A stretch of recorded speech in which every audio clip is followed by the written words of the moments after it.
Welcome to the Edge Life, where we discuss real life issues and bring you real life solutions for your soul, which are always rooted in the Word of God.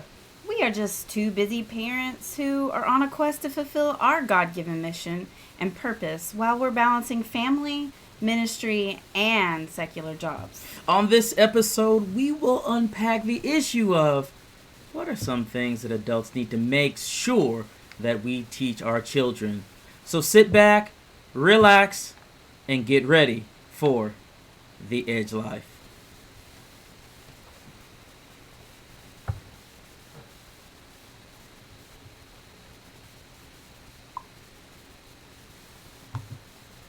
You know we had to cap it off with Jesus. Edge life, you're too close to the ledge. We gon' push you forward a few steps ahead. It's that edge life. Oh, oh, gotta get it in your head, baby. Welcome to the edge life. You're too close to the ledge. We gon' push you forward a few steps ahead. It's that edge life. Oh, oh, gotta get it in your head. Welcome to the edge life.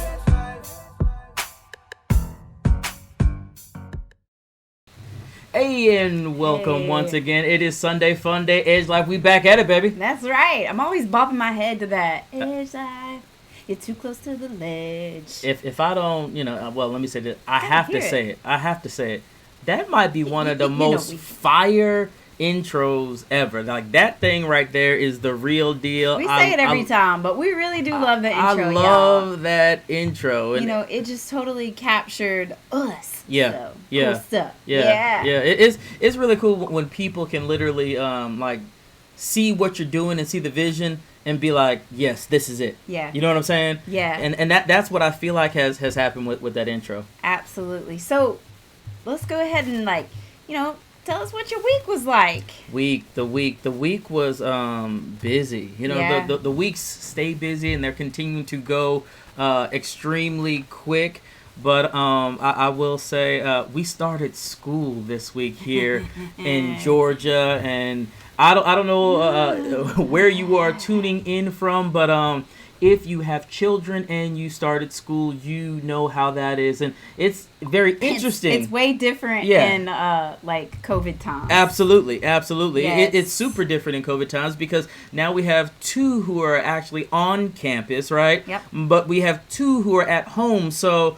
I've become a new teacher again. Yes, Phillip, I don't know if y'all know this, but he taught 9th and 10th grade English. Yeah. At an alternative school in Virginia, in Danville, Virginia. Like, shout out to Danville, Virginia. Yep. But yeah, that was his first, like, for real job. Yeah. For real job. So he's back, and I would say our house might be a little bit like an alternative school setting because Kai is none too excited about going to school, whether it's at home or at school. Yeah. His anxiety level, like, on both sides, it's worse when you talk to him about actually going to the school building. Yep. Because he said COVID is there, and he's very intimidated by that. And that's not something we fed him. In fact, that was something that he got from doing his work at school at the end of the year, where they were going over the news, each, the CNN 10 for 10, whatever it was. Yep. So he learned all about the virus, Yeah. and I think it really has intimidated him. Yeah. And there was no intention, like, to do that, but, that's just where he is, and we are just trying to help him through this season. Yeah. So this is the doctor, Professor, Reverend Edge. The great doctor. It's awesome. So hopefully he survives the school year. But we already have some schools that have some quarantines. We've been open 2 days. 2 days. That's it. Days. So, and then the other two that are on campus just talk about our schools are not mandating masks. Yep. And they just talk about the apprehension of that because the majority of students are not wearing masks. And so our children choose to wear masks. My mom has a lot of health issues, which we've shared before, and that's their choice. And to a certain extent, they really don't feel very supported on that because the school system is not supporting the masks. But they've been trying to be a light, as we've always taught them, Yep. to encourage others to keep themselves safe and also to be respectful to others. Again, it's not politics, it's health. That's right. It has nothing to do with politics. Our kids don't know nothing about politics. Very true. Very true. They just know that it's better off for them health-wise and for other people around them, especially older people, if they wear their masks. So what's going on with you? What's going on with me? What's going on with you? Yeah, staying super duper uber busy. Yep.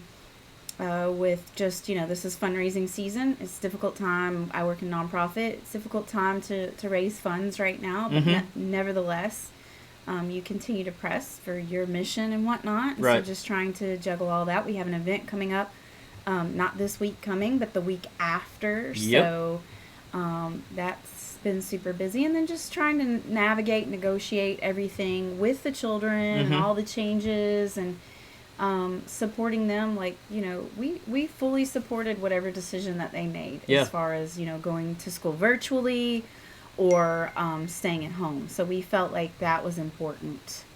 Yep. So just trying to negotiate and navigate all of that back to school.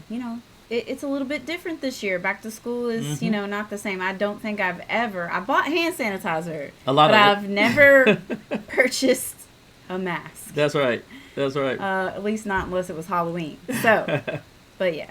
But I'm excited about this episode because last week... Yeah, last week we shared one of my favorite videos. Like, if you haven't heard it, like, go back and check it out. So, this little girl doing, she's doing a makeup tutorial, but she is kicking some fresh, real... transparent life lessons. She said, my mama said don't get into no mess. Don't get into no mess. That's right. Don't get into no mess. And listen, that video right there is hilarious. We'll try to drop a link for you all so you can check it out if you did not see it last week. But, so last week we were talking about things that children can share with adults, right? Yeah, they bring us so many life lessons. Yeah, and we talked about how children are so open and transparent. Like, children are going to tell it how it is, right? They don't have a problem. They literally don't have a problem, like talking and asking like the questions that need to be asked. They're inquisitive, right? Yeah. So we talked about some of those things that we literally can pick up from children last week, and this week we're going to reverse it, right? Yeah. Especially for our adults out there, for our people who are young at heart who are watching right now. We're going to share with you all some things today that we as adults can share with our children, right? Specifically some virtues, some things that and I don't know about you, but I remember my parents saying certain things, right? They always said certain things, and as a child, you're like, you sit in your head and you find yourself like you say, I'm never gonna be like him. I'm never gonna be like her. I'm never gonna, Exactly. And then you end up being the exact same way. Yeah, we've always encouraged our children to just be very transparent, be very open, to talk to us about anything, to do it in a respectful way. But if they can't talk about anything at home, where can they talk about the things they need to talk about? Right. And so sometimes some of the things that we get, are raw and real from our children. But we appreciate that. So let's talk about, before we talk about the things that we tell our children. Yeah. And that we just, it's our opinion about the virtues that we feel are important to share with our children. But I just want to what is something that your mom or your dad said? What's a couple of nuggets from Dennis and Marcia? So. Well, I'll tell you, my dad, my dad has a lot of Dennisisms, right? Dennisisms. So Dennisisms. Yeah, he has a lot of Dennisisms that he will share with me.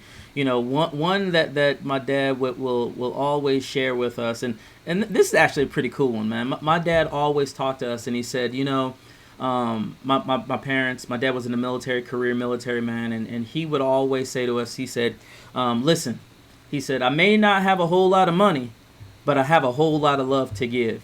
And I know that's not like a weird one or anything like that, or it doesn't make you slap your head. But my dad and mom, they said that as long as I can remember, and literally that was part of the way that we were raised. So we were raised to to love. Like, we were raised to love our siblings and love our parents and love people. That's how we were raised. Like, it didn't really, I don't know if it made sense. I felt like sometimes we were the Cosby family. You know what I'm saying? But it didn't make sense. And being honest, back then, it might not have even been quote unquote cool to be the Cosby family. You know what I'm saying? Yeah, you don't want to be the family that doesn't have a whole lot but has a lot of love to give. You want them designer shoes and because I know shoes is your thing. Shoes is my thing. Yeah, probably always been your thing. It has been for since 1984 when I got those Air Jordan Chicago ones in South Carolina for Christmas, and I wasn't thinking I was going to get anything because we had driven down from New York to visit my grandparents, and my mom and my dad surprised me with those shoes, and they were like $50-$60, and it was the most expensive pair of shoes that I ever got in my life. And I'll never forget. I like, you love your parents, but I loved my parents. Boy, I was like, y'all went out on a limb like that, and y'all did that, and honestly, I don't even know if I got anything else for Christmas, but I got them shoes, and I went outside of my grandfather's little porch. He has a screen door. Yeah. I went outside on that little porch, and I put those shoes on, and I was jumping up and down in the air, and in my mind, I was like, yeah, I can jump higher. Now you got to mind and understand this picture. I'm jump man. I'm a little, probably 4'7", 170 pounds. With some box with some Jordans on. With some Jordans and some socks up to my knees and some terry cloth shorts or something like that. I've seen the picture in the terry cloth shorts, y'all. He ain't lying. You know what I'm saying? And an afro to match. Yeah, exactly. But I tell you, man, those were the days, man. Yeah. Those were the days. What's something that your parents shared with you? Oh my goodness. So my dad is a philosopher. Yeah. So this is funny, true story. Okay, so my mom totally messed this up, but my dad was going to be a Catholic priest. So I want to just pause there for a moment. Let that soak in. Just okay. You got it. Yeah, you're good. Okay, you got it. But my dad was, old school football coach. Yeah. Your dad is a military man, but he never he doesn't strike me as that. He doesn't come off that way. Yeah. Not what you would think. Yeah. He doesn't rule with an iron fist. No, not at all. Your mom does. No. Shout out to Marsha. That's my mama right there. You are correct. My dad, he's just a philosopher. I mean, even now, follow his posts. My dad, he is so eloquent with his speech. I mean, sometimes, he says stuff, and I have to scratch my head and read it again. What the what? So I remember always hating if I got in trouble. Ooh, that lecture was coming. If my dad had to talk to me, y'all, he could just say 2 words. I'd be like, ah! Yeah. And I think I started crying because I didn't want to hear him talk, but he didn't stop. He just kept on keeping on. He's like the Energizer Bunny, and I'm like, are we done here? Is that enough? But a couple of things I just want to say. My mom was always really big on just loving people and accepting people and not passing judgment or being critical. That was always big for my mom. So I don't remember anything specific, but she always conveyed that to me because I think my mom felt very judged and criticized. Okay. And I know that even my parents' marriage was not something that her family even wanted them to get married. So, she came from that angle, love everybody, don't judge people, that sort of thing. But my dad has some gems, y'all. I'm going to share with you some gems. And don't bother even call DFAX or CPS, whatever you have in your county, because I'm 44 now. And I just want to say, I was the child that never wanted to get in trouble. Whatever it was, I was not going to get in trouble. I tried to follow the straight and narrow and be good until Phillip came along. And then he just messed that all up. But anyways, that's a different story. I'm joking. What's love? That was love.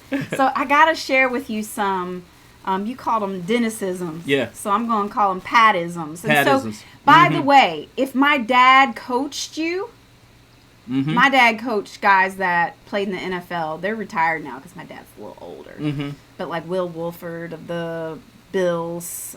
If my dad coached you, you know some things that my dad said. Please don't use the expletives. But, Catholic priest.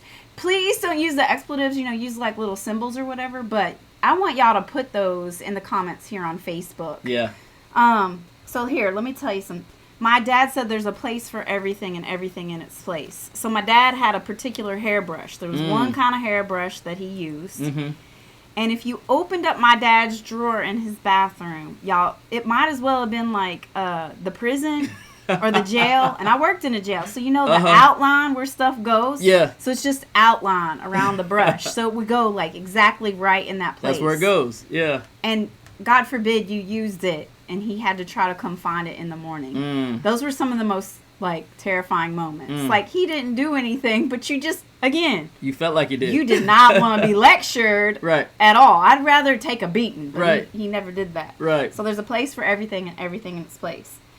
He would always tell me when situations were tough, he would always tell me, he would say, it's no mountain for a There's climber. no mountain for a climber. And I think he's told that to you before. And I've heard other people say it, but that was something my dad would always tell me. Yeah. It's no mountain for a climber. Yeah. There's no mountain for a climber. With that one, the first time I heard that one, and I think I probably kind of looked at you, I was like, what did he say? Like, it literally took me probably about 10 years to really figure out what that actually meant. You know what I'm saying? It's like, Yeah.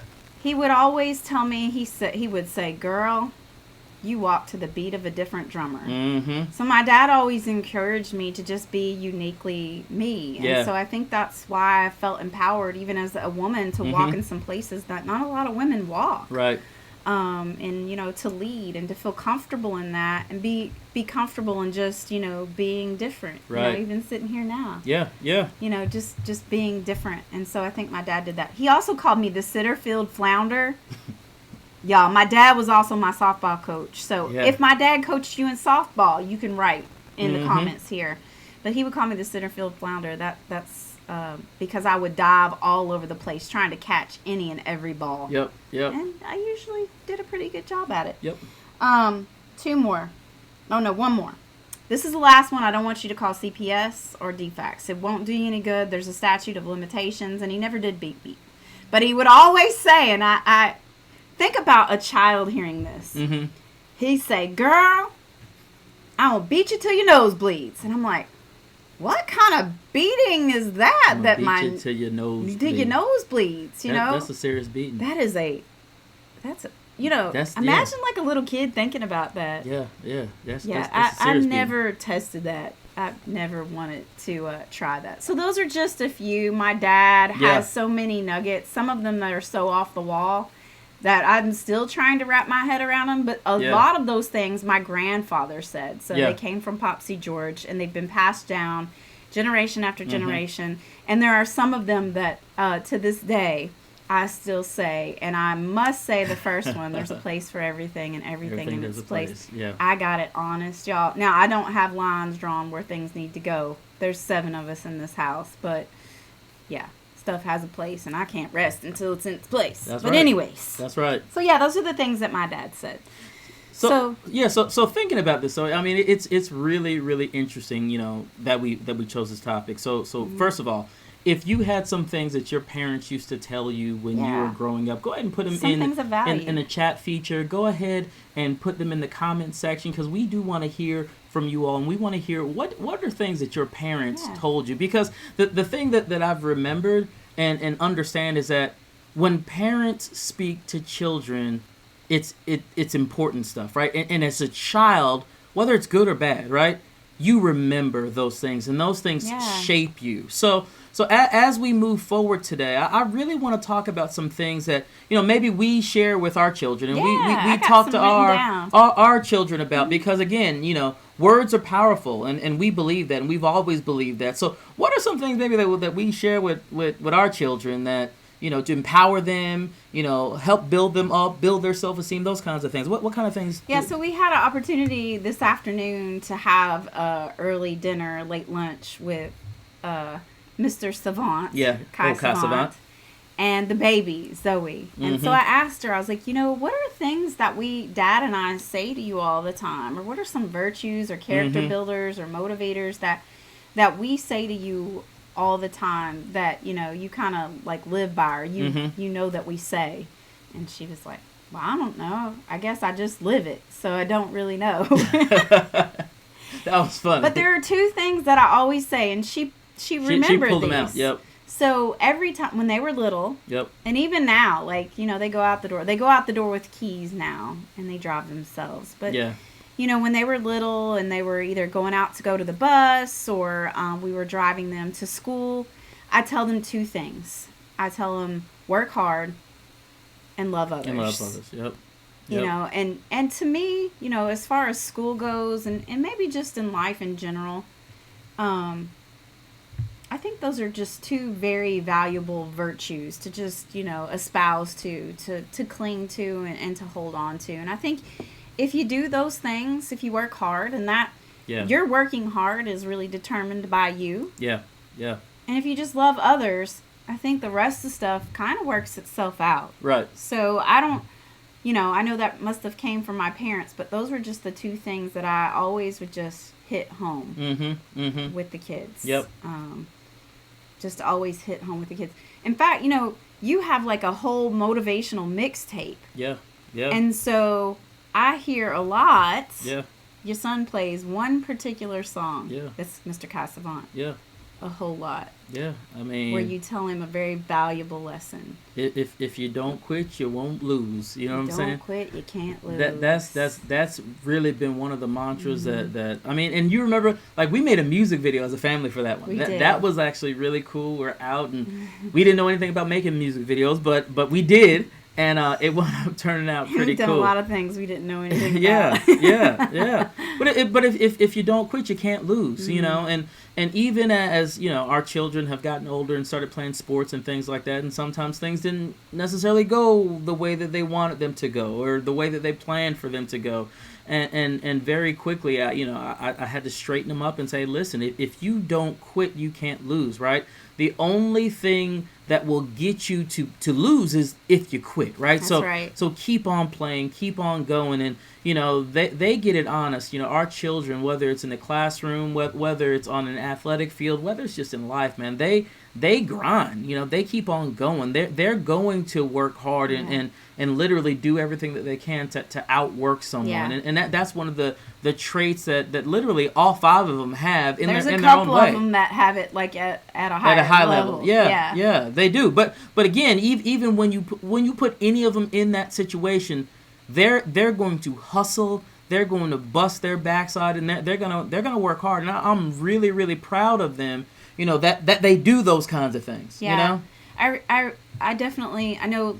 Get it right.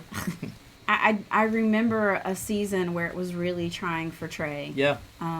With lacrosse, and he felt some conflict with his coach, and I have to shout out Mr. Peer, Coach Peer, for like hanging in there with our son because he may not realize it, but he made a huge impact by just like hanging in there with him toe to toe, even though Trey he's a tough. Yeah. But, you know, he wanted to quit. Yeah, he did. You know, and there have been so many different things that our children wanted to quit. I saw Jessa.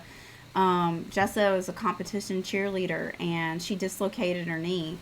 And she went a whole season wearing a knee brace, and her knee would go out. In and out. Yep. And she even went through tryouts for high school. She did not make the team, but she went through the whole tryout, even though her knee had come out in the very beginning and continued to come out during all of the tryouts, but she didn't quit. Yeah. And, you know, I had to really, give it to her for that, because most people would have just, quit. Yeah. They would have given up. But we've always told them, edges don't quit. That's right. That, you know, even failure is not a loss. It's not failing. Right. The only thing is failure to try. That's right. So if we make a commitment to something, we see it all the way through. If you don't quit, you can't lose. So see that commitment to the end. I mean, we've made them hang out in seasons and, you know, finish up stuff that they did not like. But they committed to it in the beginning. Yep. And we were going to make them be honest to it to the very, very end. That's right. So, because I think for us, you know, loyalty is a big thing. Loyalty's huge. And I think there's so many things rooted in that. You know, we have parents who were high school sweethearts. Yep. And are still together. Yep. 45 years of, I'll say, holy matrimony. Amen. It ain't always been wedded bliss. And then, you know, you and I have been together for 28 years. Yeah. admittedly, I'm loyal to a flaw, to a fault. I will ride something till the wheels fall off and still try to hang and keep it together, because that's just me. But that definitely has been something that we have really tried to inspire and instill in our children. Yeah. And it's interesting because as parents, I personally believe it's important for us to impart these things into our children. Yeah. Because at the end of the day, we have to realize that if we as parents are not imparting into our children, somebody is, right? And for those of you listening to the podcast today, I want you to ask yourself, who is it that's imparting into your children if you're not the one who's doing that? What voice are they listening to? Are they listening to the television? Are they listening to the radio? Are they listening to, the media and like who are they really listening to if they're not listening to you? And I get it. I understand that sometimes, especially growing up, our children get hard-headed, but even the most hard-headed of children are still listening, right? Especially when you've instilled things like this into them early on. You and I were having a conversation at one point in time, especially as related to our daughters. And I'm not sure if you said it or I said it, but it was a critical point where we had this revelation, or at least I had this revelation that, the first man that my daughters ever laid eyes on was me. Yeah. So because I was the first man that my daughters ever saw, every man that they will judge men on will be judged through how they see and view our relationship. Yeah. So it became apparent and very important that I made certain that I spoke to my daughters a certain way, that I loved on them a certain way, that I equipped and empowered them in a certain way, that I showed them how a man is supposed to treat you, and I did that not only by the way that I treated them, but how they saw me treat and respect my wife, right? So now they're getting a different lens of what things are supposed to look like, not being afraid to tell my daughters, and this, I know this may be a simple one, but being able to tell them, hey, listen, I love you and I care about you. And I say that to them a lot, right? Hey, we know, Dad, you love us and you care about us. I love you and I care about you, and they look at me and it's, I know, they're old now, right? They're like, oh my gosh, we know. But again, there is something inside of their minds in which they know without a shadow of a doubt that their father loves them. They also know that there is a certain way that they are supposed to receive love. And if they're not receiving love in that way, they know they're like, hey, wait a minute, something is off here. Something is off. So again, for as parents, we have a responsibility to make sure that we're saying things and lifting them up and undergirding and empowering our children. Because if we're not, somebody else is. Yeah, we encourage them not to just be treated any kind of way, but treated the way that they should be treated. Yep. I think that kind of leads into another one that I had, that they should always stand up for what is right, because right is always right. Yep. Even when right is hard and it feels wrong, sometimes conflict is, even though you're standing up for the right thing, it feels difficult. It feels like, well, you second guess yourself sometimes. Like, am I being the bad guy? If I stand up against this wrong right here, if I confront this, it sometimes it's very conflictual. But we've always told them to stand up for what's right. Yep. And, one of the things that I remember, and even recently, one of Trey's preschool teachers had made the comment about how he was always ensuring that everybody was taken care of and that everyone had fair treatment. I remember one time at Darlington, kids were picking on a kid who had just started there. And he stood up and he confronted the whole cafeteria. Wow. Yeah. And he won like a Service Beyond Self award, something that had never been given. I think he was in middle school. And I see our girls, do that too. Even Kai, like if he knows that somebody's not being treated right, he's quick to point it out, and he gets upset about it. I hear my girls counseling their friends about the way maybe a boyfriend is treating them, or something that they're going through, and or even they talk to them about things that they value, their morals, premarital sex has been one of those things that our girls have been like, look, this is what we think about this. Value yourself more. Yeah. Like, don't compromise yourself. Stand up for you. You matter. You're worth it. You're worth waiting for, all those sorts of things. And our children aren't perfect by far. Right. But when you see them standing for what's right. For standing for what they believe in, that means a lot. And I think we have to empower our children to stand for what is right. I think our kids are always like fighting for the underdog. Yeah. They're always trying. We've taught them to be that light, to be the light. Yeah. We've taught them to accept people and not judge them. Just like my mom instilled in me. I remember, when we were pastoring here in Rome at Impact, and we would feed the homeless before service would start. Our children look so forward to serving and to just sitting down and having a conversation. Yeah. They really, really looked forward to do that and making sure that they had what they needed. Right. Mom, they don't have food. They don't have coats. They don't have this. Let's do this. Let's do that. Yeah.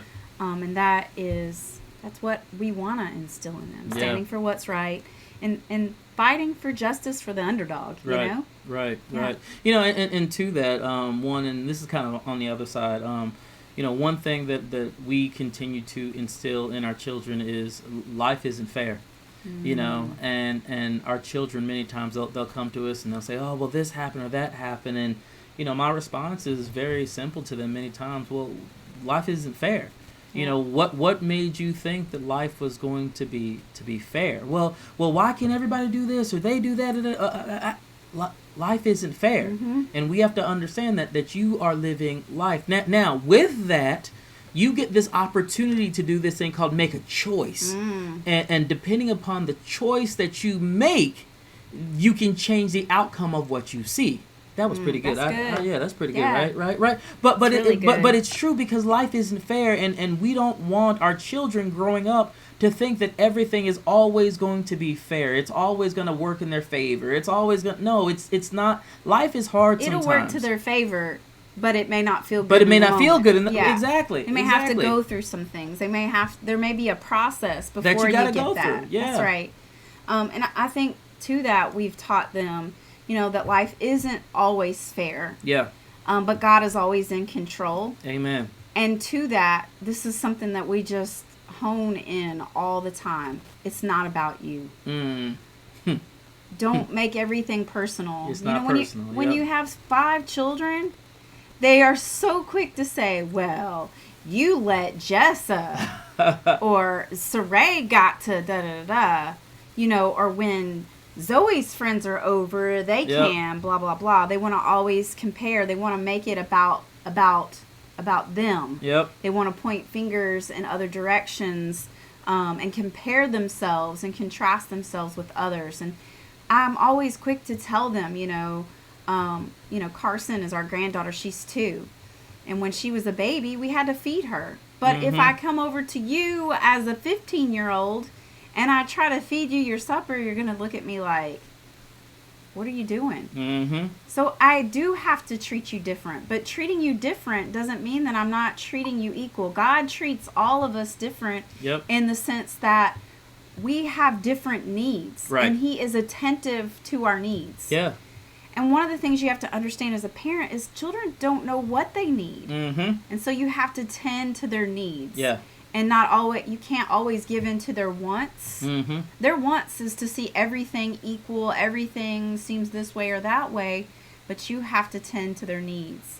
And there are certain things that I can give to one of mine that I can't give to the other because they're not ready for that at that point in time. Or there's a certain way that I speak to one versus the other because I try to tailor everything specifically to their needs. But they want to make everything about them. And I think that's a very teenager kind of thing. Yeah. But you don't want them to go into adulthood with that because that leads to a spirit of entitlement. Like the world owes them something. And I promise you, the world owes you nothing. Doesn't owe you anything. And you know what? You don't want the world to owe you anything because you don't want to be bound to the world because the world gave you something. because the world doesn't give anything freely. That's right. Only God giveth freely. That's right. So that's a big lesson that I see us teaching our kids. That's good. So look, I want to switch this up real quick because I know we do have some people listening to us. If you could give the people one specific thing that what we call them, an ism, right? One of the virtues. If you could give the people one, what would you say for the listeners today? What's one thing that you would give to them and say, you know what, listen, grab this. Yeah.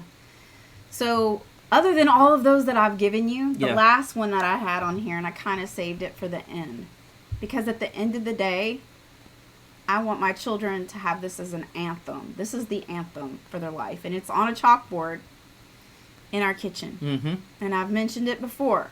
But I leave it on there because I want our children to see it every day. Because I want them to grow up. Mm-hmm. And I want them to have this view of life. And it's Lamentations 3, verses 22 through 24. Mm-hmm. And it says, God's love can never run out. Mm. Great and beyond measure is his faithfulness. That's good. And so as we have an anthem in our nation, mm-hmm. this is the anthem for our family. That's so good. We declare that God's love can never run out. Mm-hmm. Great and beyond measure is his faithfulness. And that's what I want them to grow up with, that literally in their heart. So that anytime something happens, okay, God loves me. Mm-hmm. It's never going to run out. Mm-hmm. I don't have to walk in shame. I don't have to walk in ridicule. I don't have to be embarrassed. I don't have to be mm-hmm. worried about not being who I am. I can walk in my purpose and my call. And then great beyond measure of his faith is his faithfulness. If God said it, then it's going to happen. I may not know how. Mm-hmm. I may not know when. It may not look right now. It may look a hot mess and a wreck. I may not be able to pay my bills right now. Yep. Maybe my relationship is sideways. But you know what? He is faithful. Yeah, that's good. Beyond measure. I can't even measure his faithfulness. And so I know that there is a God who is faithful to me. And he is just. And he is working everything together for my good. And if my children grow up with that as the anthem for their life, I will have succeeded as a parent. Come on. Look, you got me silent today. I'm like, what am I supposed to say now? Good gracious, that was good. Gracious, great googly moogly, right? That was really, really good. The only thing that I will say, especially to our people who are tuning in today, is, listen, wherever you are, stop overthinking it. Stop overthinking life. Everything that you need, God has already placed inside of you for you to be successful in whatever endeavor it is. Because again, if he took you to it, he'll bring you through it. So stop overthinking it. Some of you watching us right now, you are in a place where you have that analysis paralysis, where you keep on saying, well, Lord, if you just show me one more time, if you just show me one more time, if you just do, God's like, man, I've already done enough. I need you to do now. I need you to step out. I need you to trust me in whatever it is. I don't need to do another thing. I need you to work now. So stop overthinking it, because you already have inside of you what you need to be great, what you need to succeed. You don't need to ask anybody else. Listen, don't ask for permission. Don't go and try to get confirmation from. Just do it. He's been speaking too long, and we've already wasted critical time. The good news, though, is that because of your faithfulness in stepping out, you can have the time redeemed. But you gotta go out and still execute and do it, because it's already in you to be successful, and greatness is already there. Yeah, and so as we wrap it up today, our big message to you is, your virtues aren't necessarily going to look like ours. We just wanted to share what ours were to get you thinking about it. What message are you sending to your children? That's good. Because your children are also sending a message to the world. They are communicating to the world whatever it is that you put on the inside of them. So if you put good things in, even though in some season it doesn't seem like the good is coming out, whatever you put in them, it will come out in the long run. So talk to your children. Right? Yep. Allow them to make choices and to be a part of decisions, and teach them virtues that they need to be everything that God called them to be. Amen. Amen. Amen. I was going to say pray, but I think you just hit it. You know what I mean? Yes. Communicate with your children. Trust God, like Phillip said. Everything that you need to parent them is on the inside of you. They don't come with instruction manuals. Nope. In fact, if I had read the manual, I might have returned them. No, I'm joking. I'm joking! I wouldn't change my Edge Life 7 for anything in the world. I'm certainly blessed by my children, the lessons they teach me, and the ones that I have passed along to them as well. So pass it on. Look, that's all we got for you today, man. That's all we got. We're excited. We hope you're excited. We'll be back here same time, same channel. If you have not subscribed to the podcast, make sure you subscribe to Edge Life 7 Podcast. It's on all of your podcast platforms right now. And when you go on your podcast platform, if you hold down Edge Life 7, it'll pop up copy. Do us a favor. Do a friend a favor. Copy it and send it to them in a text message. You never know, something that might be said on the podcast might inspire them to be a little edgy. We like being edgy. That's right. God bless y'all. God bless you. Peace. Peace. You know we had to cap it off with Jesus. Edge life, you're too close to the ledge. We gon' push you forward a few steps ahead. It's that edge life. Oh, gotta get it in your head, baby. Welcome to the edge life. You're too close to the ledge. We gon' push you forward a few steps ahead. It's that edge life. Oh, gotta get it in your head. Welcome to the edge.